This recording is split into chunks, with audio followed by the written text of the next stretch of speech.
तो हेलो दोस्तों, कैसे हैं आप लोग। तो आइए चलिए शुरू करते हैं हम लोग अपना एक प्यारा सा चैप्टर जिसका नाम है रिप्रोडक्शन इन ऑर्गेनिज्म। चैप्टर का नाम है रिप्रोडक्शन में देखिए यूनिट 4 यूनिट 6 यूनिट है। जो यह यूनिट जो है 12th की है और इसमें क्या क्या है पहले हम इसका कंटेंट देख लेते हैं। इसमें दिया गया है रिप्रोडक्शन इन ऑर्गेनिज्म में रिप्रोडक्शन कैसे होता है। फिर sexual reproduction in flowering plant, यानी जो फ्लावर वाले प्लांट होते हैं जैसे जिम्नोस्पर्म एंजियोस्पर्म, इसमें कैसे रिप्रोडक्शन होगा। फिर इसके बाद आता है ह्यूमन रिप्रोडक्शन, यानी ह्यूमन में रिप्रोडक्शन कैसे होता है। फिर रिप्रोडक्टिव हेल्थ, यानी जो रिप्रोडक्शन होता है ह्यूमन के बारे में बताया जाएगा कि उसका हेल्थ मतलब उसका केयर कैसे करें, उसका ध्यान कैसे करें। अब देखिए हम लोग कुछ बेसिक चीज़ें दी गई हैं। एनसीईआरटी देखिए, एनसीईआरटी एक बाइबल है, गीता के समान है।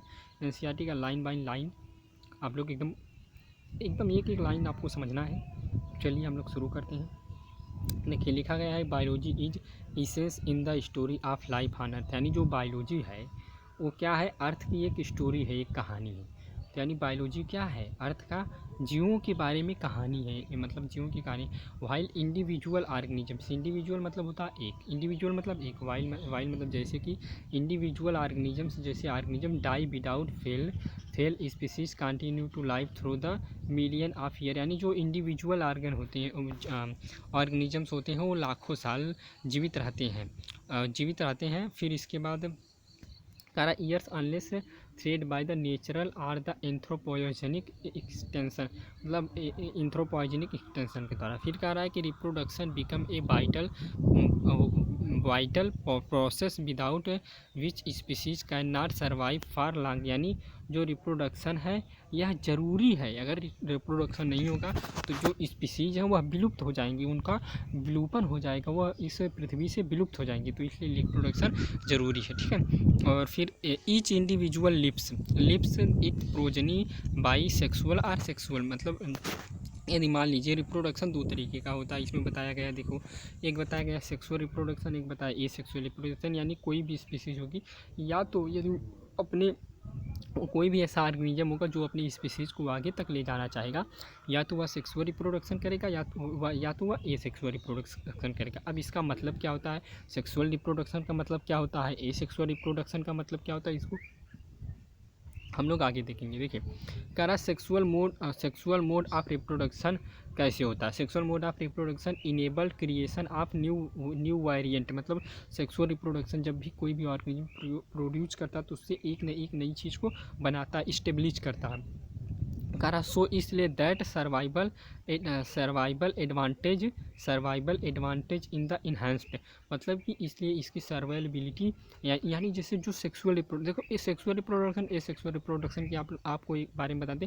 ए सेक्सुअल रिप्रोडक्शन का मतलब होता है कि जिसमें कोई भी ऑर्गेनिज्म या कोई भी जीव अकेले प्रोड्यूस कर दे, अपने समान या अपने से मिलता जुलता बॉडी प्रोड्यूस कर दे, बना दे। सेक्सुअल मतलब होता है जिसमें दो लोग, अकेले नहीं दो लोग इन्वॉल्व हो, वो सेक्सुअल रिप्रोडक्शन करता है। तो सेक्सुअल रिप्रोडक्शन जैसे ह्यूमन में, जैसे हम लोगों में देखने को मिलता है, ह्यूमन में देखने को मिलता है, काऊ बैल जो भी है, ये सब सेक्सुअल रिप्रोडक्शन कितनी प्योरिटी क्यों दी जाती, क्योंकि इसमें जो होता है वेरिएशन देखने को मिलता है, मतलब अलग अलग प्रकार से जैसे विभिन्नताएँ देखने को मिलती हैं।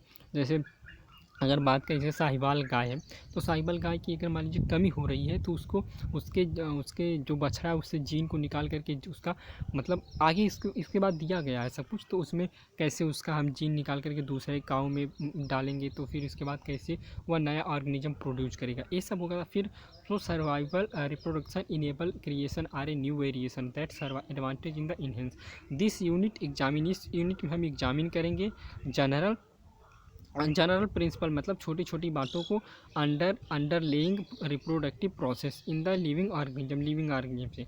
एंड देन एक्सप्लेन, हम लोग इसको एक्सप्लेन करेंगे detail of process in the flowering plant, यानी फ्लावरिंग प्लांट में सेक्सुअल रिप्रोडक्शन कैसे होगा, एंड ह्यूमन में सेक्सुअल रिप्रोडक्शन कैसे होगा, टू रिलेट रिप्रेजेंटेटिव एग्जाम्पल, और उससे रिलेटेड यानी जो कौन सेक्सुअल रिप्रोडक्शन कर रहा है, कौन एक सेक्सुअल रिप्रोडक्शन कर रहा है, उससे रिलेटेड उसका एग्जाम्पल भी हम लोग देखेंगे। फिर कह रहा है कि a related perspective on human reproductive health and now reproductive ill, यानी रिप्रोडक्टिव हेल्थ क्या होना चाहिए, यानी ह्यूमन रिप्रोडक्टिव हेल्थ क्या होना चाहिए, उससे बीमारियां क्या क्या होती, ये सब देखेंगे। Can be advised in also presented to complete our understanding of biology of reproduction. तो ये सब हम लोगों को रिप्रोडक्शन में इन सब चीज़ों को देखना। अब देखिए हम लोग आगे बढ़ते हैं।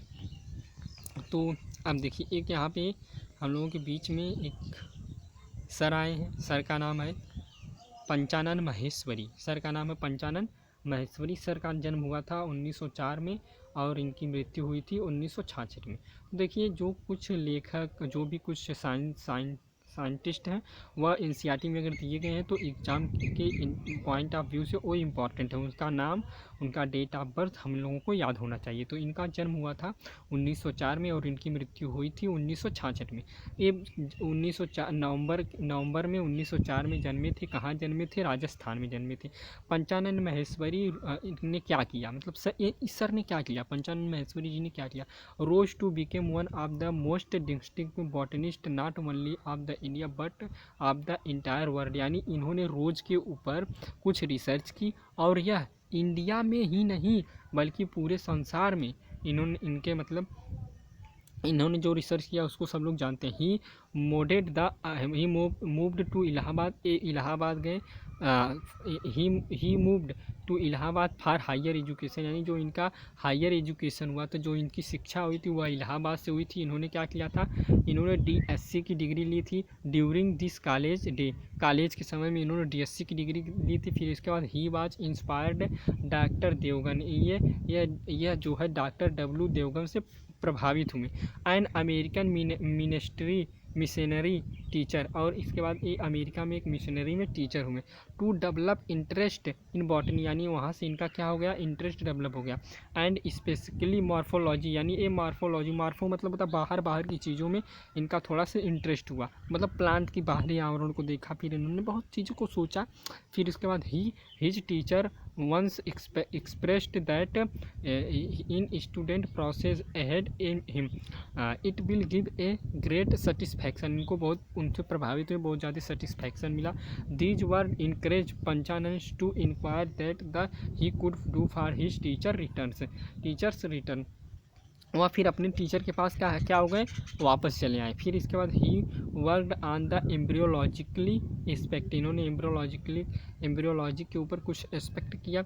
And popularised the use of the embryologically character in the taxonomy के पॉइंट ऑफ व्यू से इन्होंने एम्ब्रियोलॉजिक में कुछ पोरलाइज किया। He stabilise the department of botany, इनको स्टेबलाइज किया गया यानी रखा गया department of botany university of Delhi, यानी दिल्ली यूनिवर्सिटी के डिपार्टमेंट ऑफ बायोलॉजी में इनको रखा गया। As an important centre of research, यानी सेंटर ऑफ रिसर्च में इन एम्ब्रियोलॉजी के सेंटर में इनको रखा गया। एंड टिश्यू कल्चर, और एम्ब्रियोलॉजी के सेक्टर में और टिश्यू कल्चर सेक्टर में इनको रखा गया। He also emphasised the need of initiation of work and artificial culture, इन्होंने मतलब आर्टिफिशियल तरीके से सीड के निर्माण के बारे में सोचा।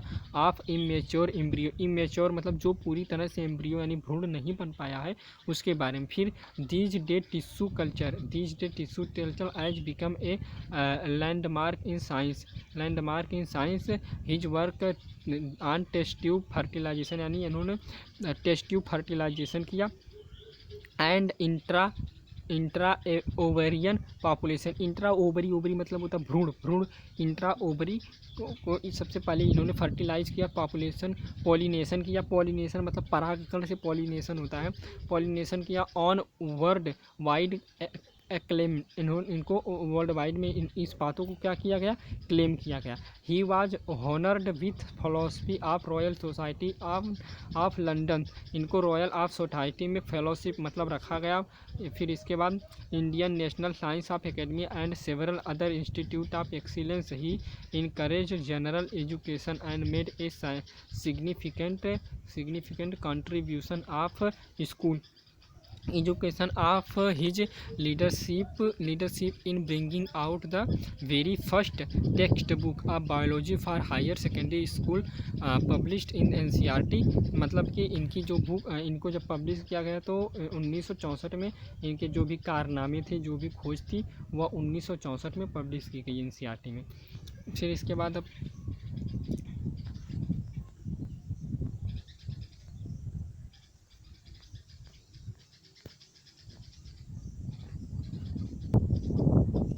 यहाँ से हम लोगों का चैप्टर जो है अब शुरू होता है, रिप्रोडक्शन इन ऑर्गेनिज्म। जो ऑर्गेनिजम्स होते हैं उसमें रिप्रोडक्शन कैसे होता है, चैप्टर 1। अब देखिए इसमें हम दो चीज़ों के बारे में बात करेंगे, सेक्सुअल रिप्रोडक्शन और एसेक्सुअल रिप्रोडक्शन। इस चैप्टर में इन दो ही चीज़ की बात होगी, सेक्सुअल रिप्रोडक्शन के बारे में बात करेंगे और एसेक्सुअल रिप्रोडक्शन के बारे में बात करेंगे। एसेक्सुअल का मतलब होता है यूनिपेरेंटल, यानी जिसमें एक ही पेरेंट इन्वॉल्व हो, एक ही पिता हो या माता हो, एक ही हो। और सेक्सुअल रिप्रोडक्शन जिसमें दो लोगों की जरूरत होती है, माता और पिता, जिसे हम या मेल और फीमेल कह सकते हैं, बायोलॉजिक एस्पेक्ट से इसको मेल और फीमेल कह सकते हैं। तो चलिए आइए शुरू करते हैं। हम लोग पहले अपने इस चैप्टर में इंटर करते हैं, reproduction in organisms. Reproduction in organisms पहला चैप्टर है। तो चलिए देखिए इसमें क्या क्या दिया गया है। इसमें दिया गया है ईच मतलब प्रत्येक, इवरी मतलब ईच मतलब ईच एंड इवरी मतलब प्रत्येक organism can live only for a certain period, यानी जो भी जीव होते हैं वह एक निश्चित उनका मतलब जीवन काल होता है जीवित रहने का। जैसे हर कोई भी जीव है उसका एक जीवन काल होता है कि मतलब 50 साल जिएगा, 60 साल जिएगा, या कोई भी प्लांट है 10 साल जीवित रहेगा या 15 साल, तो उसका एक जीवन काल होता है। उसको बोलते हैं लाइफ स्पैन या लाइफ पीरियड। हम नहीं कहते कि भाई उनकी उम्र 80 साल हो गई थी, बहुत बूढ़े हो गए थे, 100 साल के हो गए थे, मर गए, या पेड़ था बहुत पुराना था, धीरे धीरे मतलब 10 साल हो गया, 15 साल में मर गया। तो मतलब कि वो उसकी लाइफ साइकिल है या टाइम पीरियड है जीवित रहने का। कोई भी ऑर्गेनिज्म पृथ्वी पर कोई भी जीव है वह कह सकते हैं कि एक्सेप्ट यूनिसेलुलर को छोड़ करके, यूनिसेलुलर ऑर्गेनिज्म को छोड़ करके और बाकी जितने भी जीव हैं इस पृथ्वी पर उनकी मृत्यु निश्चित है। यदि उनका जन्म हुआ है तो मृत्यु निश्चित है। तो फिर कह रहा है कि the period from birth to the natural death, यानी जिसका जन्म हुआ और जब वह नेचुरल रूप से अपने आप से मरा। Of an organism represent it life span, वह उस ऑर्गेनिज्म को क्या रिप्रेजेंट करता है, लाइफ स्पैन को रिप्रेजेंट करता है, लाइफ स्पैन को रिप्रेजेंट करता है। Life span of a few organism are given, मतलब लाइफ स्पैन कुछ ऑर्गेनिज्म में दिया गया है। NCERT कह रही है कि लाइफ स्पैन जो है कुछ ऑर्गेनिज्म में दिया गया है, बता रही है कि जो कि नीचे बताया गया है।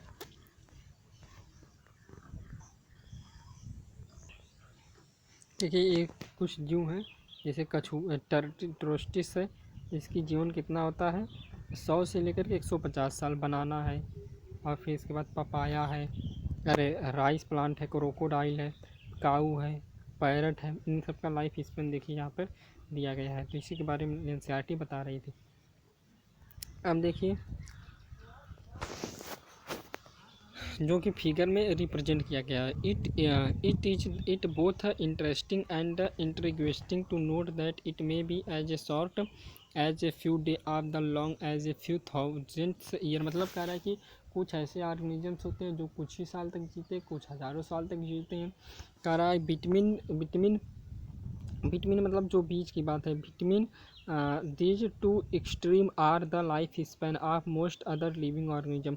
You may note the lifespan organisms are not necessarily correlated with their size। मतलब कह रहा है देखो NCERT कह रही है कि आप जो है जो भी ऑर्गेनिज्म दिए गए हैं उनके लाइफ स्पैन को आप ढूंढिए और देखिए और उसको लिखिए।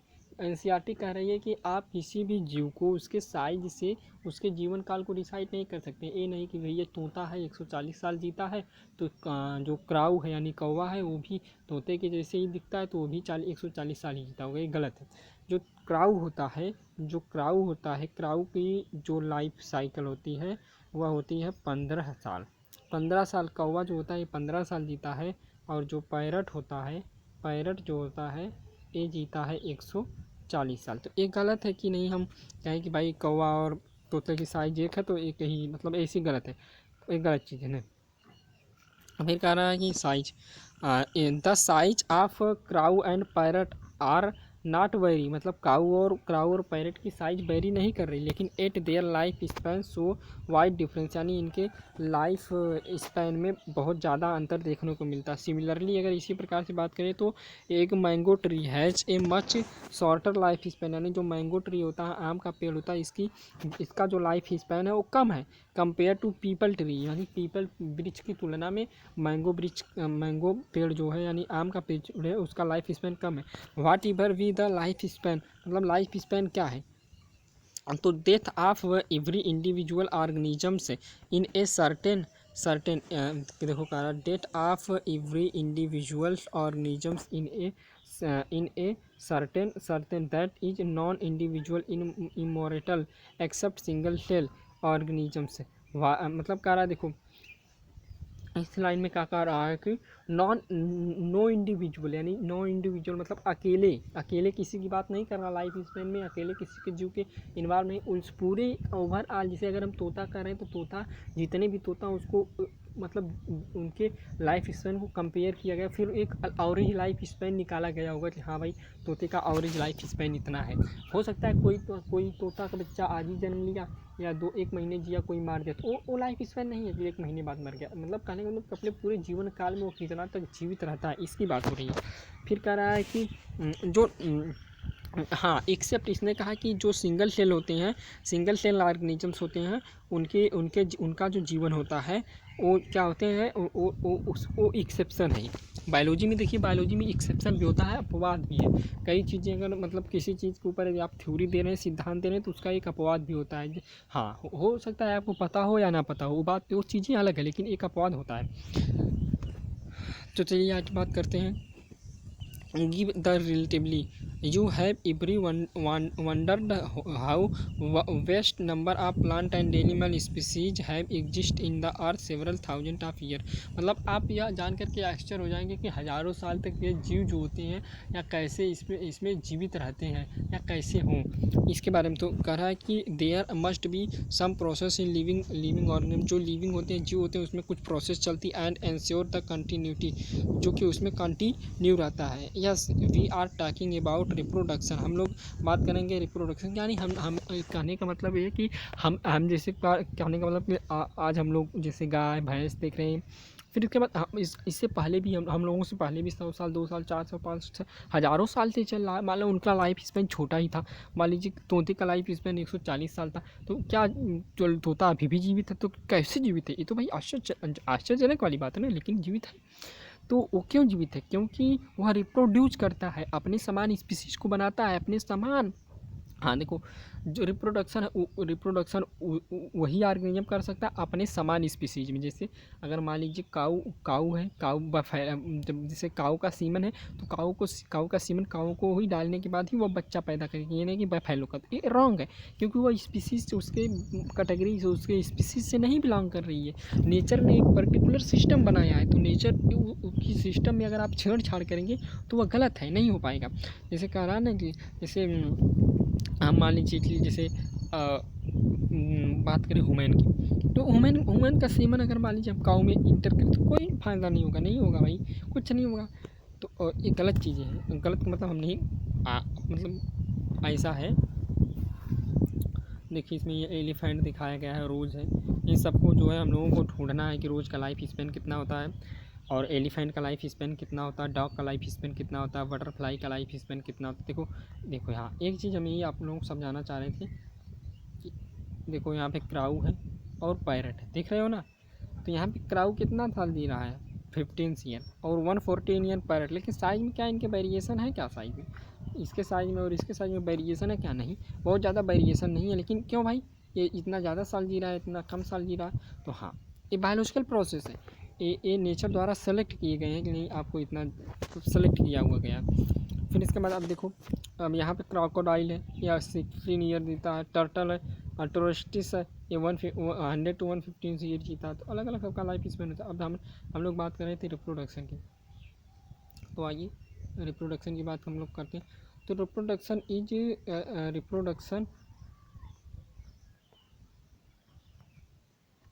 कह रहा है कि reproduction define as a biological process. हम बायोलॉजी के, जीव विज्ञान के पॉइंट ऑफ व्यू से रिप्रोडक्शन को समझेंगे, बायोलॉजी के पॉइंट ऑफ व्यू से। कह रहा है कि in which an organisms gives a rise to young ones offspring, मतलब कि जो भी जीव होते हैं, वो जो भी नए जो होते हैं वो अपने एक ऑस्पायरिंग करते हैं, सिमिलर टू इट सेल्फ, अपने ही समान। द ऑस्पायरिंग ग्रो मेच्योर, वो ऑस्पायरिंग क्या होती है? ग्रो करती है, ऑस्पायरिंग मेच्योर होती है, और क्या करती है? टर्न रिप्रोड्यूस न्यू ऑस्पायरिंग, फिर वो नई न्यू ऑस्पायरिंग बनाती है। Thus there is a cycle, birth, growth और डेथ। यानी एक लिविंग ऑर्गेनिज्म क्या करता है भाई, अपने जीवन काल में क्या करता है? वह बर्थ होता है, उसका जन्म होता है, और उसका क्या होता है? जन्म होने के बाद उसका ग्रोथ होता है। एक लिविंग ऑर्गेनिजम्स क्या करता है? लिविंग ऑर्गेनिजम्स क्या करता है? ग्रो करता है, मैच्योर होता है, और क्या होता है? ग्रो करता है। बर्थ देखो, पहले बर्थ होगा, फिर ग्रोथ होगा, फिर डेथ हो जाएगा। 3 चीज़ें हुई, बर्थ, ग्रोथ, डेथ। तो एक लिविंग ऑर्गेनिज्म अपने जीवन काल में 3 चीज़ें करता है। हाँ, कर वो बात अलग है क्या क्या कर रहा है, लेकिन 3 ही चीज़ ही करता है। बर्थ होता है, उसका जन्म हुआ पहले, दूसरा बात उसको ग्रो किया, तीसरा चीज़ उसका डेथ हो गया। फिर इसके बाद कह रहा है कि reproduction enable to the continuity of the species, यानी जो रिप्रोडक्शन है या स्पीसीज को कंटिन्यू, यानी उस प्रजाति को बनाए रखने के लिए ज़रूरी है। जनरेशन आफ्टर जनरेशन, एक के बाद एक को बनाए रखने के लिए रिप्रोडक्शन ज़रूरी है। यू विल स्टडी आफ्टर, मतलब इसके बारे में हम लोग चैप्टर 5 में स्टडी करेंगे। Principle inheritance and the variation, how genetic variation in the creative in heredity during the reproduction. तो ये सब अलग बात है। अब फिर इसके बाद देखते हैं there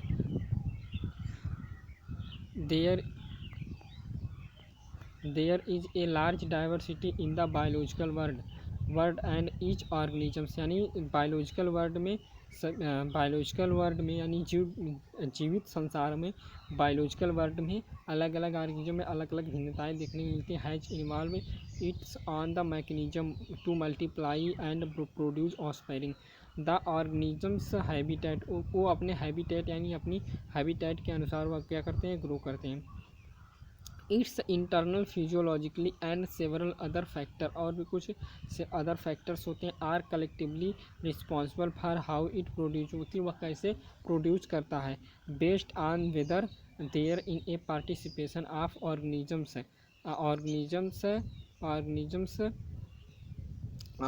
to in process of reproduction. It is two type, यानी रिप्रोडक्शन को दो पार्ट में डिवाइड किया गया है। बता रहा है कि reproduction it is 2 types. When offspring is produced by a single parent with or without involvement of gamete formation, the reproduction is sexual. मतलब कह रहा है कि वह पेरेंट जो अकेले ही ऑस्पायरिंग को प्रोड्यूस करता है, उसमें और दूसरा कोई इन्वॉल्व नहीं होता है, उसको क्या कहते हैं? ये सेक्सुअल रिप्रोडक्शन कहते हैं। व्हेन 2 पेरेंट, यानी जब 2 पेरेंट होते हैं, when 2 parents opposite sex organs जो होते हैं पार्टिसिपेट करते हैं रिप्रोडक्शन प्रोसेस में, तो and also involve fusion male and female, जहाँ मेल और फीमेल का फ्यूजन होता है, गैमीट का फ्यूजन होता है, उसको क्या कहते हैं? सेक्सुअल रिप्रोडक्शन कहते हैं। तो उसको क्या कहते हैं? सेक्सुअल रिप्रोडक्शन कहते हैं। जहाँ पर मेल और फीमेल दोनों इन्वॉल्व होते हैं उसको सेक्सुअल रिप्रोडक्शन कहते हैं। ठीक है।